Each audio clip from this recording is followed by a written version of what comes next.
She only meant to help a frightened child, alone, shaken and clearly out of place. But the moment she reached for his hand, the stares began. Whispers turned into suspicion. Suspicion turned into something colder, something dangerous. In a world where kindness isn't always seen as innocent, her simple act became the start of a storm she never saw coming. And what no one knew yet was that this quiet, lost boy belonged to a world of unimaginable power. The question is, would the truth save her or destroy her first? It was an ordinary afternoon in a quiet part of the city, where people passed each other without a second glance. Amina had just finished a long shift. Her steps slow but steady, her mind fixed on getting home. Life hadn't been easy, but she carried herself with a quiet strength, used to being overlooked, or sometimes judged for things she couldn't change. As she turned the corner, she noticed a small boy standing alone near the sidewalk. He looked out of place, his clothes too neat, his expression too lost. People walked past him, some hesitating for a moment, then moving on as if it wasn't their concern. Amina slowed down. Something didn't feel right. The boy wasn't crying, but his silence was heavier than tears. She glanced around, expecting someone to come rushing toward him, but no one did. And in that moment, she made a simple choice. A choice that would pull her into a situation far bigger than she could have imagined. And one that others were already beginning to see in a very different way. Amina approached the boy carefully, her voice soft, her movements slow. He didn't step back, didn't run. He just looked at her, eyes wide with a quiet kind of fear. She gently asked if he was lost, scanning the street again for any sign of a worried parent. There was nothing, only passing cars and strangers, who now seemed to be paying a little too much attention. At first, it was just a few glances. Then the glances lingered. A man across the street slowed down, watching. A woman near a parked car pulled out her phone, her gaze fixed on Amina and the boy. The air shifted, subtle but unmistakable. What began as concern twisted into suspicion.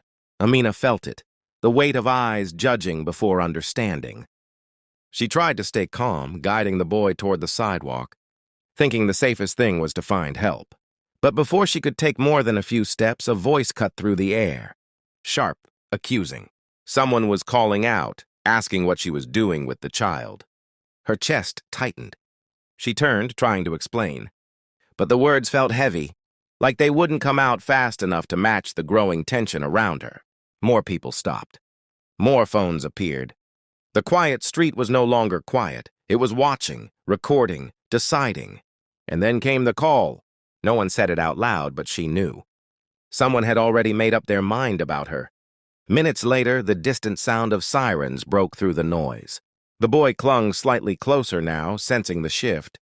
But Amina's heart began to race. This wasn't how it was supposed to go. She had done nothing wrong. She had only tried to help. But the moment the police car pulled up, everything changed. The officers stepped out, their expressions firm, unreadable. Their eyes moved from the boy to Amina, and then back again. The questions came quickly, but not gently. Where did she find him? Why was she with him? Did she know his parents? She tried to answer, tried to stay composed. But the tension was rising faster than she could control. The crowd grew bolder, whispers turning into statements. Statements into accusations. Every word felt like it was stacking against her. And the boy, still silent, still shaken, wasn't saying anything. Not yet. One officer stepped closer, his tone sharper now, as if the situation had already been decided. Amina felt the ground slipping beneath her, the reality of it all crashing in.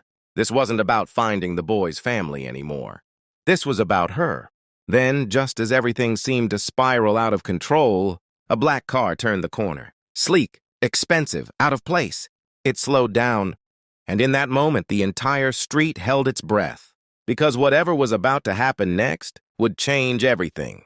The officer's grip tightened as he stepped closer, his voice no longer questioning, but commanding. Amina felt it then, the shift from doubt to decision, as if her fate had already been written in the eyes around her. The crowd pressed in, phones raised, capturing every second, every breath, every movement she made. Her hands trembled as she tried to explain again, but it didn't matter. The silence of the boy beside her was louder than anything she could say. And in that silence, the worst assumptions filled the air. The officer reached for her arm. For a split second, time slowed. Amina's heart pounded as fear surged through her chest. Not just fear of being taken, but fear of becoming another story twisted beyond recognition. She looked at the boy, hoping, pleading for something, anything that could stop this. And then, it happened. The black car door swung open. A man stepped out, his presence immediate, commanding. The crowd's whispers shifted, confusion rippling through them. He moved quickly, his eyes locking onto the boy and then onto Amina. Everything changed in an instant. The boy broke his silence. He rushed forward, reaching for the man without hesitation, his small hands gripping tightly as if he'd finally found safety. The tension snapped, replaced by a stunned stillness that spread through the crowd. The officers froze. The man's voice cut through the silence, not loud but undeniable. His words carried weight, the kind that didn't need to shout to be heard. And as understanding began to dawn, the same eyes that had judged Amina moments ago now filled with something else: shock, regret, uncertainty. But for Amina, standing there with her breath still unsteady, one truth echoed louder than anything else. If that car hadn't arrived when it did, this moment could have ended very differently. The tension didn't vanish all at once. It unraveled slowly, awkwardly, as the truth settled over the street. The man held his son close, his expression shifting from panic to controlled relief. His presence alone changed everything. The officers stepped back, their tone softer now, their certainty gone. The same voices that had once questioned Amina fell silent, replaced by uneasy glances and lowered eyes. No one said it out loud, but everyone felt it. An apology came, but it was quiet, incomplete.